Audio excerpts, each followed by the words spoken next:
એક મહત્વપૂર્ણ સમાચાર મળી રહ્યા છે। આંતરજ્ઞાતીય લગ્ન મુદ્દે સિંગર કિંજલ દવેના પરિવારનો સામાજિક બહિષ્કાર કરવામાં આવ્યો છે। 5 પરગણા ઔદિત્ય બ્રહ્મ સમાજની બેઠકમાં નિર્ણય લેવામાં આવ્યો છે।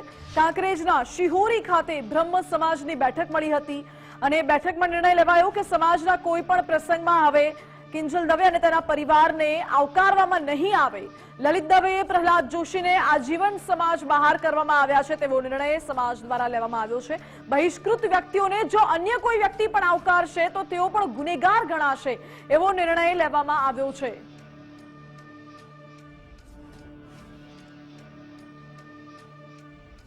આંતરજ્ઞાતીય લગ્નના કારણે સિંગર કિંજલ દવેના પરિવારનો સામાજિક રીતે બહિષ્કાર કરવામાં આવ્યો છે।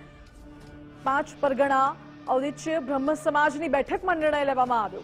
કાંકરેજના શિહોરી ખાતે બ્રહ્મ સમાજની બેઠક મળી હતી। જો કે આજ મુદ્દે વાત કરીશું, સહયોગી વિજય દેસાઈ જોડાઈ ગયા છે મારી સાથે। વિજય, કિંજલ દવેના આંતરજ્ઞાતીય લગ્ન થવા જઈ રહ્યા છે, શું એટલા માટે સામાજિક બહિષ્કાર કરવામાં આવશે આજના જમાનામાં પણ?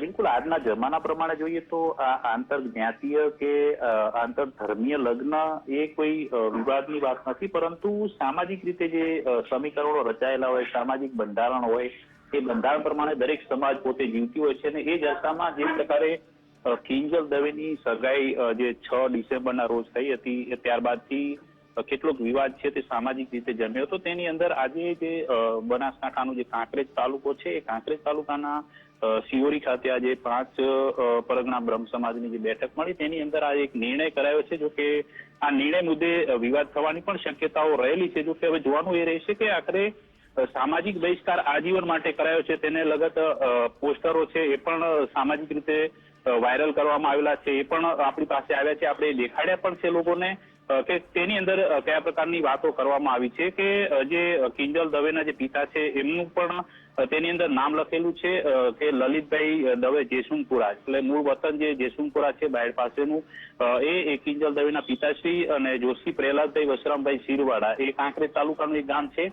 આ બંને વ્યક્તિને આજીવન સમાજની બહાર કરવામાં આવેલા છે અને સાથે જે 5 પરગણા ઔદિત્ય સહસ્ત્ર બ્રહ્મ સમાજ દ્વારા જે પોસ્ટર જે વાયરલ કરાયેલું છે, વાયરલ પોસ્ટરની અંદર પણ લખ્યું છે કે સમાજના કોઈ પણ પ્રસંગમાં આ વ્યક્તિઓને આવકારવા નહીં અને જે વ્યક્તિ આવકારશે તે ગુનેગાર થશે ને એને પણ સમાજની બહાર કરવામાં આવશે। એટલે જો કે આપણે કાયદાની પરિભાષામાં આજની દ્રષ્ટિએ જોઈએ, વર્તમાન સમય પ્રમાણે જોઈએ તો આ પ્રકારનો નિર્ણય છે એ વિવાદિત કહી શકાય, પરંતુ કિંજલ દવેની જે સગાઈ છે અને સાર્વજનિક રીતે એ પરિવારની પસંદગી સાથે થઈ છે, તો એમાં કોઈ પારિવારિક રીતે કોઈ સંકોચ કે કોઈ પણ પ્રકારનો વિરોધ વંટોળ નથી, પરંતુ સામાજિક રીતે આ એક વિરોધની સૂર ઉઠ્યા છે। તો આખરે જોવાનું પણ એ રહેશે, કારણ કે ગુજરાતમાં વર્તમાન જે સિનારીઓ અત્યારે જે ચાલી રહ્યો છે કે પ્રેમ લગ્નને લઈને જે બબાલો ચાલે છે કે એમાં માતા પિતાની સંમતિ ફરજિયાત સહી કરવામાં આવે, આ બધી જે વાર્તાઓ છે, આ બધા કાયદા બનાવવાની વાતો છે જે ચાલી રહી છે, એસામાં માતા પિતાની સંમતિ સાથે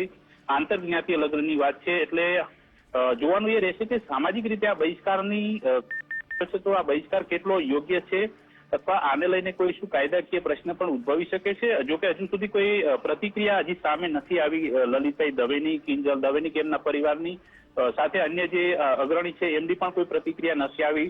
જો કે સામાજિક અગ્રણીઓએ સામૂહિક રીતે આ નિર્ણય કર્યો છે, પરંતુ સામાજિક રીતે કોઈ હજી બોલીને ખુલીને બોલવા સામે નથી આવ્યું। એટલે આ નિર્ણય પછી હવે શું થશે તેને લઈને પણ લોકોમાં ચર્ચા છે, કારણ કે ઉત્તર ગુજરાતની અંદર હાલ આ એક જ વાત ચાલી રહી છે કે આખરે સામાજિક બહિષ્કારની આ ઘટના છે તો આ કેટલી યોગ્ય અને ફરીથી જે સમાજ છે એ સમાજને વિચારવા માટે પણ ચોક્કસપણે આ જે પ્રશ્ન આજે ઉપસ્થિત થયો છે મજબૂર કરશે કે આખરે આ પ્રકારે સામાજિક બહિષ્કૃત કોઈને આંતરજ્ઞાતીય સગાઈ કે લગ્ન બાબતે કરી શકાય કે કેમ।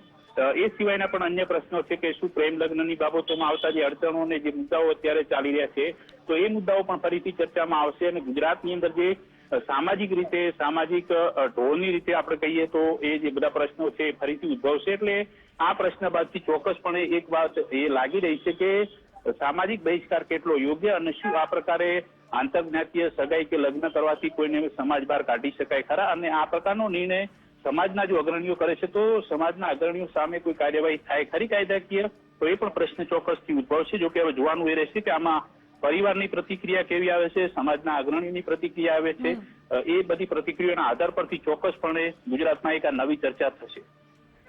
જી વિજય, આભાર આપનો. એટલે માતા પિતાની સંમતિથી જો આંતરજ્ઞાતીય લગ્ન થતા હોય અને તો પછી સમાજનો આ રીતે બહિષ્કાર કેટલો યોગ્ય છે અને શું આમાં કોઈ કાયદાકીય પ્રક્રિયા હોય છે કે કેમ, સમાજના અન્ય આગેવાનોનું શું કહેવું છે, તેમની પ્રતિક્રિયા આવશે ત્યારબાદ સ્પષ્ટ થઈ શકે છે. આ સાથે જ સીધું સટમાં અત્યારે બસ આટલું જ. વધુ સમાચાર માટે આપ જોતા રહો ગુજરાત ફર્સ્ટ.